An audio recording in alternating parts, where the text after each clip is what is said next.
Mas eu não lhe dou mais 3 minutos, nem pensar. Ok. Aos outros elementos da mesa só darei 60 segundos a cada um, se quiser fazer um sublinhado. Deixa-me ver.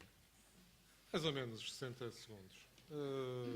Pode ir até aos 63, 64 segundos, mais ou menos. Pode ser pela mesma ordem ou pela ordem contrária. Acho que se for pela ordem contrária é mais justo. Portanto, Mota Alves, depois a Filipa e finalmente a Alexandra.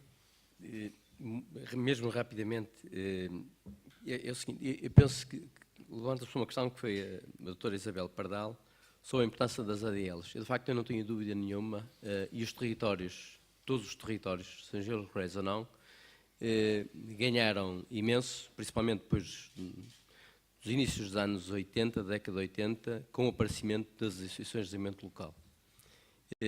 Mais tarde apareceram outras e ganharam porquê? Por causa do desenvolvimento integrado, das ações integradas e do conjunto diversificado de ações que tiveram no território.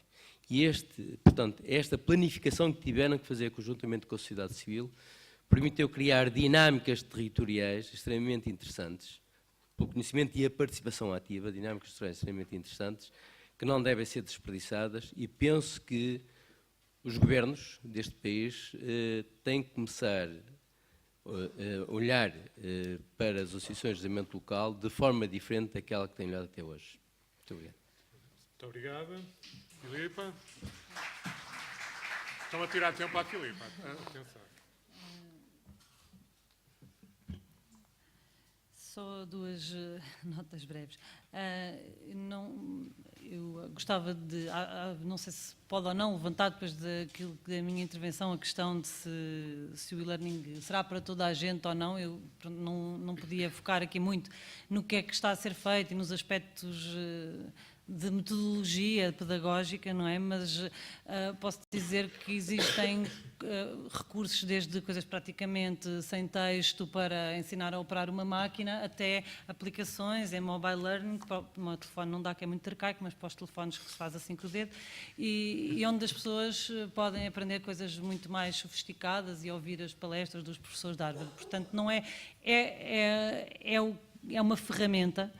E como todas as ferramentas, serve para aquilo que as pessoas tiverem capacidade para fazer. A segunda questão é que eu acho que, apesar de tudo, não é só uma ferramenta, porque, pelo menos a experiência, e aqui já da minha experiência pessoal como formadora, quer de formação profissional, quer do ensino superior em regime de e-learning, a minha experiência é que permite um tipo de aprendizagem diferente. É diferente de estar numa aula. Eu gosto muito de dar aulas presencialmente, mas nem sei muito bem o que é que gosto mais de fazer, porque realmente, do ponto de vista quer do aluno, quer do professor, as interações que se criam, o tipo de conhecimento que é muito autoconstruído, em que o próprio aluno tem muito espaço para poder dizer o que quer aprender e trazer coisas novas, e isso passa-se muito mais à distância, curiosamente, do que numa aula, pelo menos numa aula num regime mais tradicional, como nós estamos habituados. E a experiência que eu tenho é que,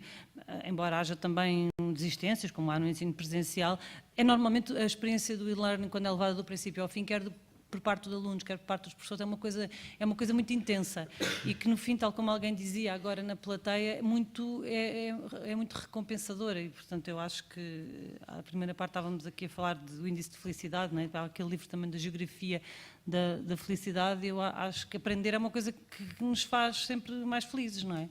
E nota-se muito isso no processo de aprendizagem por e-learning, pelo menos essa é a minha experiência. Portanto, eu acho que não é uma mera ferramenta, é mesmo uma nova forma de aprender que nós temos à nossa disposição e que eu vos convido a explorar. Olha, gostei tanto que eu até deixei que inventasse um minuto pai de 180 segundos. Obrigada. Foi uma coisa assim, mais ou menos assim.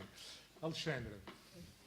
Ora, eu só queria aqui reforçar uma ideia que é o seguinte: eu penso que a educação e a formação de adultos é, sem dúvida, a base ou um alicerce para a democracia. Nós estamos aqui nos lamentos e desafios, não é? Eu quando olho para o nosso país e para o que temos vindo a fazer no âmbito da educação e formação de adultos, não consigo deixar de, se calhar vou dizer uma asneira, mas penso que enquanto não conseguimos chegar a acordos ou a compromissos entre os vários partidos e os vários governos, já falamos aqui em vários governos, no que diz respeito à educação, e nomeadamente à educação e formação de adultos, vamos continuar a desperdiçar recursos, vamos continuar a fazer sem continuidade e com os tais interregnos de apostas e de investimento na educação e formação de adultos. Eu sei que isso é, se calhar, uma ilusão, mas penso que era o do melhor que podia acontecer para a educação e formação de adultos em Portugal. Mas não havendo isso, penso que o que nós tentamos estimular são movimentos, cidadãos mais participativos, não é? Talvez, se continuarmos a fazer isso, não é? Que as pessoas participem mais, cada uma dê mais de si, cada uma consiga contribuir com aquilo que tem mais para mudar a sociedade, podemos chegar a algum lado. É só Muito isso. obrigado. E agora, para concluir, só meia dúzia de sublinhados, e agora era ao máximo, se eu tinha estado em cortar-vos no tempo, e estava agora aqui para aí 1 hora a falar, o pessoal todo a querer ir almoçar e eu aqui a falar. Portanto, não vou fazer isso, vão ser 6 só tópicos do que resultam daquilo que ouvi. Primeiro, começo com a forma como a Alexandra concluiu, ou começou a sua intervenção final, que é, se pensarmos desafios para o futuro, e eu acho que em Portugal, mais do que noutros países, a educação e formação de adultos tem que afirmar valores e referências democráticas. Claramente, tem que assumir a dimensão política que, inevitavelmente, a educação de adultos tem e que tem que fazer essa afirmação de valores e referências democráticas.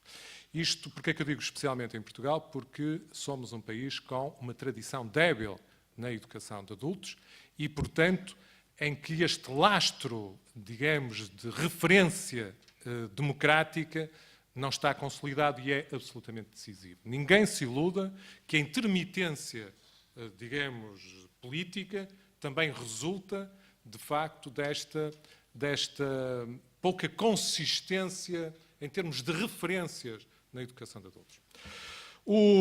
A segunda nota é para dar conta, de facto, das consequências negativas que esta intermitência política tem na consolidação dos dispositivos organizativos e pedagógicos na educação e formação de adultos. Ela tem, como ficou aqui muito claro, tem um impacto absolutamente devastador nesta consistência dos dispositivos organizativos e pedagógicos. A terceira nota, que foi sublinhada por muita gente na mesa e na audiência, tem a ver com a necessidade de continuar a qualificar e valorizar o trabalho das equipes técnicas e dos educadores, e eu chamo a atenção para isto, para nunca nos esquecermos que faz parte da natureza da educação de adultos, que não esgota esta noção de educador aos técnicos e profissionais desta área. Faz parte da natureza da educação de adultos que assim seja, mobilizando todos os instrumentos, mas nunca esquecendo este elemento. Quarta nota, para dar conta, como aqui ficou muito claro, que a educação de adultos tem um caráter plurifacetado e que todas as formas, sempre que temos um edifício com alicerces desequilibrados, o risco de cair é um risco muito maior. Portanto, nós precisamos de equilibrar estes alicerces para garantir o futuro da educação de adultos. Quinta nota, a questão da formação profissional. E a questão da formação profissional, a Sandra trouxe-nos aqui um cheirinho sobre esta questão, mas também houve cheirinhos vindos de outras pessoas, porque a formação profissional não se realiza apenas em grandes empresas. E eu acho que aqui as questões da relação entre os contextos de trabalho e a formação é um desafio para o futuro e, sobretudo, a avaliação do que é feito nas empresas em termos de formação profissional.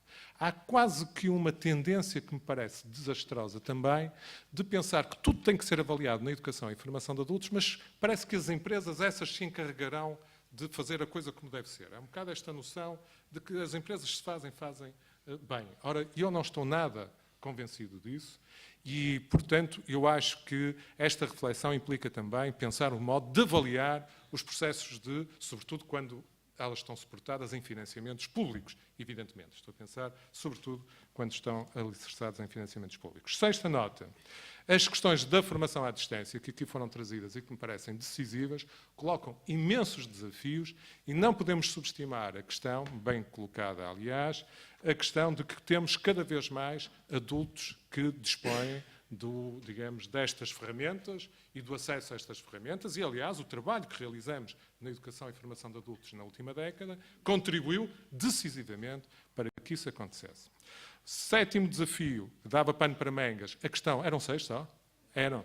Então, 6B, a questão do ensino superior, ninguém se iluda, em toda a Europa e em Portugal vai acontecer também, o ensino superior tem que assumir um papel crescente na educação de adultos, mas isto não significa, como ficou claro, tanto nas intervenções deste painel como do anterior, não se esgota apenas em abrir o acesso. Significa criar condições de funcionamento diferente, sem o qual nós corremos o risco de criar experiências altamente frustrantes de educação, com tudo o que nós sabemos que isso tem em termos de impacto negativo. 6C, que é o mais importante de tudo. Ninguém se iluda. Nós não vamos lá se não houver um claro reforço do suporte social e político da educação e formação de adultos. E este reforço político não é apenas um reforço de dizer o governo tem que fazer. É um reforço no sentido de dizer nós, cidadãos, temos que exigir. Porque esta questão do reforço político é também uma mobilização política em torno destas questões. E ninguém tem ilusões sobre isto. Enquanto mantivermos a lógica, foram eles que acabaram, para já não chegou a nós. Portanto, safamo-nos desta. E depois vão outros, mas ainda nos safamos. E depois vão outros e ainda nos safamos. Esta estratégia é uma estratégia extremamente eficaz de liquidar este campo, que estava adivinhada há muito tempo, e que está a ser levada com uma eficácia extraordinária. Ninguém se iluda. Se não houver uma mobilização, que é evidentemente política, como é óbvio, em torno da defesa da educação e formação de adultos,